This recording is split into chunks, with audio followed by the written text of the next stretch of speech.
सरस्वती शिक्षा समिति पाली द्वारा संचालित ऑनलाइन कक्षाओं में सभी भैया बहनों का हार्दिक स्वागत अभिनंदन।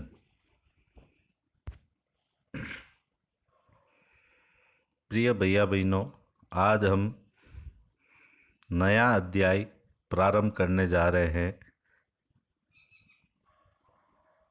आपने लोगों को पूजा पाठ करते अथवा भजन कीर्तन या कव्वाली गाते या चुपचाप ईश्वर के नाम का जाप करते हुए देखा होगा। आपने यह भी गौर किया होगा कि उनमें से कुछ तो इतने भाव विभोर हो जाते हैं कि उनकी आंखों में आंसू भर आते हैं। ईश्वर के प्रति ऐसा प्रेम भाव या गहरी भक्ति उन विभिन्न प्रकार के भक्ति तथा सूफी आंदोलनों की देन है जिनका 8वीं शताब्दी से उद्भव होने लगा। परमेश्वर का विचार। बड़े बड़े राज्यों के उदय होने से पहले भिन्न भिन्न समूहों के लोग अपने अपने देवी देवताओं की पूजा किया करते थे। जब लोग नगरों के विकास और व्यापार तथा साम्राज्यों के माध्यम से एक साथ आते गए, तब नए नए विचार विकसित होने लगे। यह बात व्यापक रूप से स्वीकार की जाने लगी कि सभी जीवधारी अच्छे तथा बुरे कर्म करते हुए जीवन मरण और पुनर्जीवन के अनंत चक्रों से गुजरते हैं। इसी प्रकार यह विचार भी गहरे बैठ गया था कि सभी व्यक्ति जन्म के समय भी एक बराबर नहीं होते हैं। यह मान्यता कि सामाजिक विशेषाधिकार किसी उच्च परिवार अथवा ऊंची जाति में पैदा होने के कारण मिलते हैं, कई पांडित्यपूर्ण ग्रंथों का विषय था।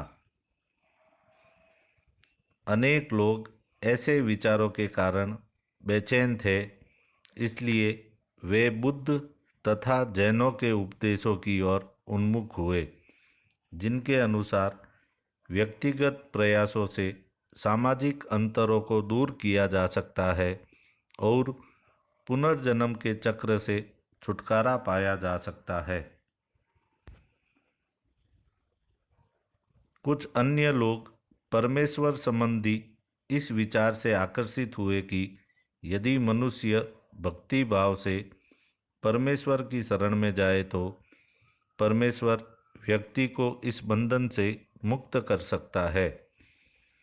श्रीमद् भगवत गीता में व्यक्त यह विचार सामान्य सन ईस्वी सन की प्रारंभिक शताब्दियों में लोकप्रिय हो गया था। विशद धार्मिक अनुष्ठानों के माध्यम से शिव, विष्णु तथा दुर्गा को परम देवी देवताओं के रूप में पूजा जाने लगा। साथ साथ भिन्न भिन्न क्षेत्रों में पूजे जाने वाले देवों एवं देवियों को शिव, विष्णु या दुर्गा का रूप माना जाने लगा। इसी प्रक्रिया में स्थानीय मिथक तथा किस्से कहानियाँ पौराणिक कथाओं के अंग बन गए। पुराणों में पूजा की जिन पद्धतियों की अनुशंसा की गई थी, उन्हें स्थानीय पंथों में भी अपनाया जाने लगा। आगे चलकर पुराणों में भी इस बात का उल्लेख किया गया है कि भक्त भले ही किसी भी जाति पाति का हो, वह सच्ची भक्ति से ईश्वर की कृपा प्राप्त कर सकता है।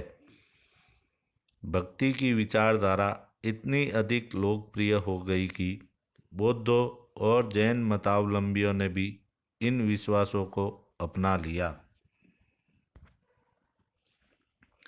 दक्षिण भारत में भक्ति का एक नया प्रकार नयनार और अलवार 7वीं से 9वीं शताब्दियों के बीच कुछ नए धार्मिक आंदोलनों का प्रादुर्भाव हुआ।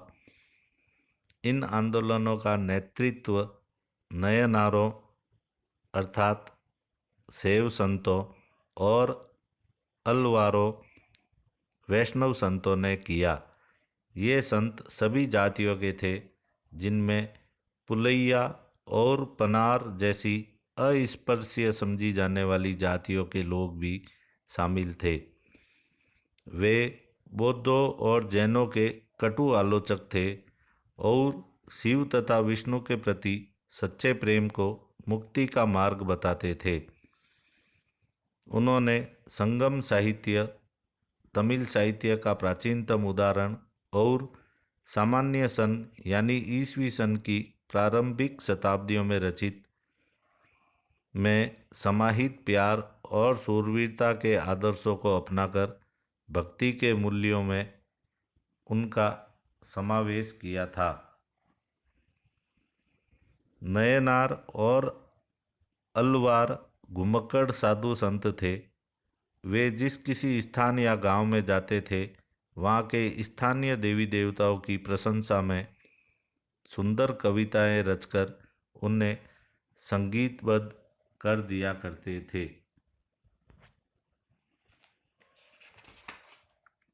10वीं से 12वीं सदियों के बीच चोल और पांडियन राजाओं ने उन अनेक धार्मिक स्थलों पर विशाल मंदिर बनवा दिए जहाँ की संत कवियों ने यात्रा की थी।